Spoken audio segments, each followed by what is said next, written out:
Today, I want you to help your young man understand and rediscover the king that's within, right? Why is that important? It's because behind you comes another kingdom. Behind you come another person that has to be a leader of their home, right? So today I have 3 keys that I want you to understand. And those 3 keys are to help you understand your son, build a better bond with your son, and then lastly is help you understand that the kingdom within, and that it is valuable for his role to be fulfilled in the correct manner. So I want you to first understand the first key. When the first key for the day is the power of presence. It's very valuable. Power of presence. I don't know if you know how valuable you are. Let's say, for instance, your young man is in the house with you right now. Have you ever noticed that all he wants is your attention? He wants to sit on the couch with you. He wants to watch a show with you. He wants to learn how to cook with you. He wants to do everything in his power to be with you. Everything. And then one thing that I want you to understand is that should be your focus of how can I be able to get my son to be with me so he can be able to see the role that I play. So he can be able to see the things that I do, how I talk, how I interact with other people, and how I want him to be. Where the traits that you actually express is traits that he needs to have. So if it's communication, if it's the way that you walk, talk, and speak, the one thing that I want you to understand is that all he wants is your attention.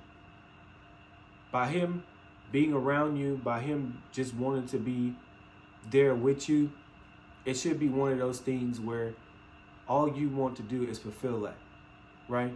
So you're going to awaken the king within him by just you being there.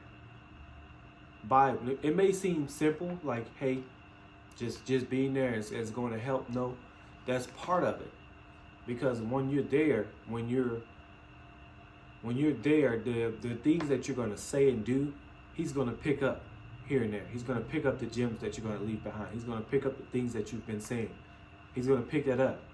It may not connect right now. It may not seem like, man, ain't nothing clicking. Ain't nothing clicking with my son. But the presence that you have and the attention that you're giving him and the things that you're doing with him, playing a game or walking with him and pouring into him, he's taking that all in.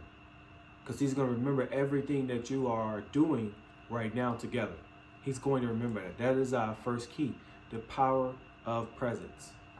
The next thing that I want you to understand today is connecting, the connection before correction, right?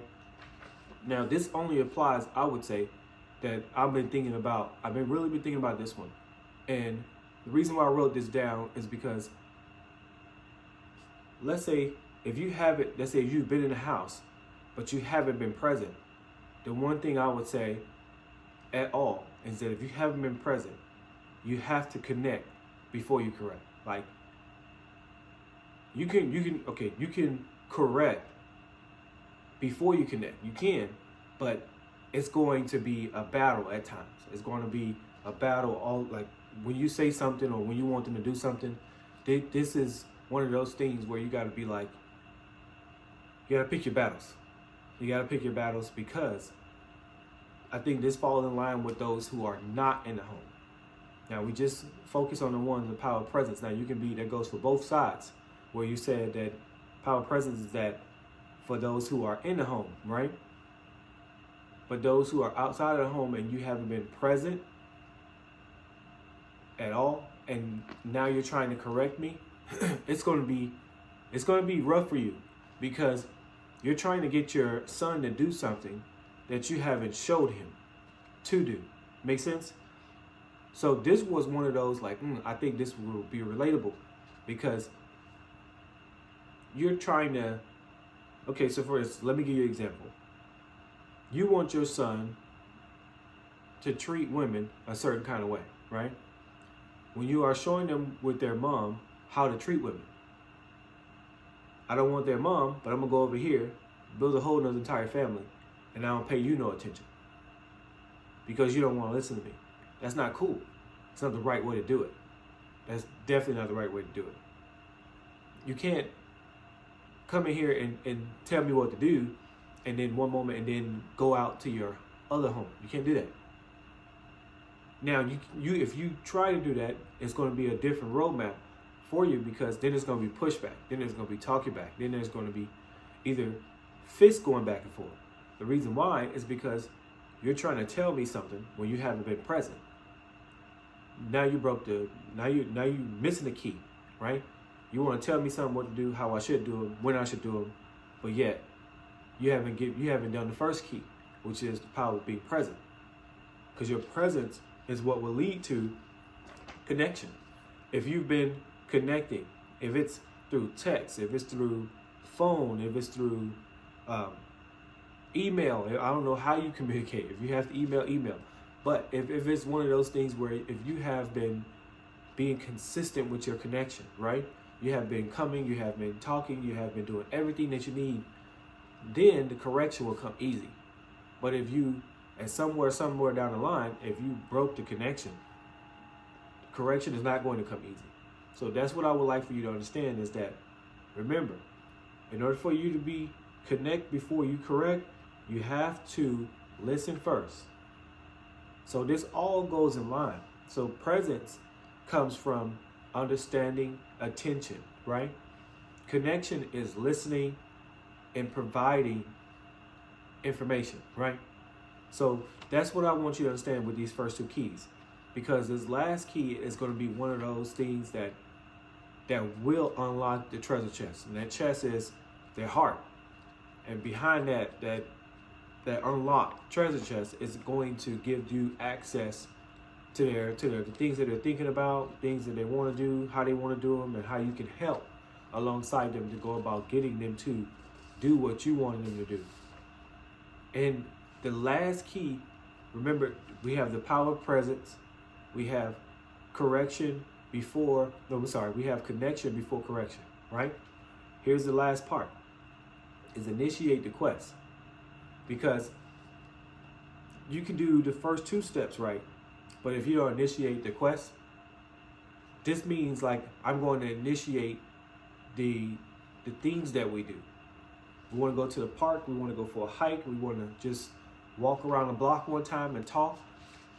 If you want to work out, if this is something that you want to work out together and get him to understand that working out is going to be our way of talking, communicating and things, this will be the part. You initiate. Now, as a grown man, you have to initiate. I mean, you may be saying, I don't want to initiate. I shouldn't have to initiate the communication with my son. I shouldn't have to initiate the things that we do. It's best for you to. It's best for you to. Because you're showing them that I'm not waiting on the next person. I'm not waiting on you to come to me. As your father, I'm going to come to you. I'm going to come to you. Here's what we're going to do. How we're going to do it. We're going to go about doing X, Y, Z. It's not hard. It's not. It's not going to be hard. You may be saying, hey, but I ain't got time. What do you don't got time for? I ain't got time to be present. I ain't got time to make a connection. I just want them to listen. Okay. Let me know how they go for you, because if you miss one of these three keys, because they all go together. They all go together. Power of presence. That's attention. We just discussed that. Connection before correction. Remember what that was. That is making a daily choice to give them your focus, to give them your understanding. And then lastly, we have the initiate the quest. What is your quest that you want to have for you and your son? Because if you know it or not, he has a kingdom in him, right? He has a kingdom in him. By him having by him being a young man, he's going through stages that you need to provide him with understanding, right? Right now, in the young stage, you need to get him to hear your voice. I call it to my son all the time as I say me and you need to have a relationship where you hear my voice. Meaning that when he's going through something, when he's not understanding something, I need him to hear my voice in a certain kind of way. I need him to hear my voice in a certain kind of way, because how I'm going to come to him as he gets older, he needs to understand that our relationship will change. Our relationship will evolve, because there's things that I want him to understand at certain stages in his life. So remember, we went through 3 keys, and these all build on themselves because we want to increase their confidence. We do. So the first thing that we learned was the power of presence. Second thing, or the second key, was connection before correction. The last key is to initiate the quest. Initiating the quest. So I leave you with this today. As a father, you're not perfect. Nobody is perfect. But if we take the first step, if we are present, and when we take the first step towards the unknown, the unknowns are, well, I didn't have a father. Okay? I don't know how to be a father. Okay. What do I need to do to become that father for him? Great question. You see how we are getting to that question? How do I become that father to give him the things that he needs? Just by addressing the things that you didn't have, or addressing the things that you did have. What are some traits that your uncle may have gave you, your grandpa may have gave you, your dad who wasn't there, he may have gave you one gem, right? If he didn't give you none, find a way that you have dealt with it. Now, if those don't work, there's a very, very good book that will teach you how to become a good father.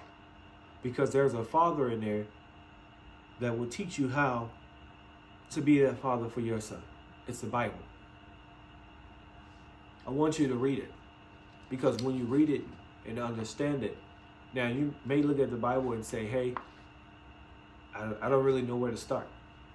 There's a lot of books in there, but I would say start with John. Starting with John will help you understand the gospel of the God's word, right? Understand the basics of God's word. Now, if you want wisdom, I would say go to Proverbs. It will give you a guideline of what you need to do, right? So remember, you're not a perfect king, but I do want you to be confident in the place where you are right now. So this is Will with New Steps Foundation. I want you to be the best king that you can be, to develop a new king that's coming behind you, so they can keep carrying on the torch for you.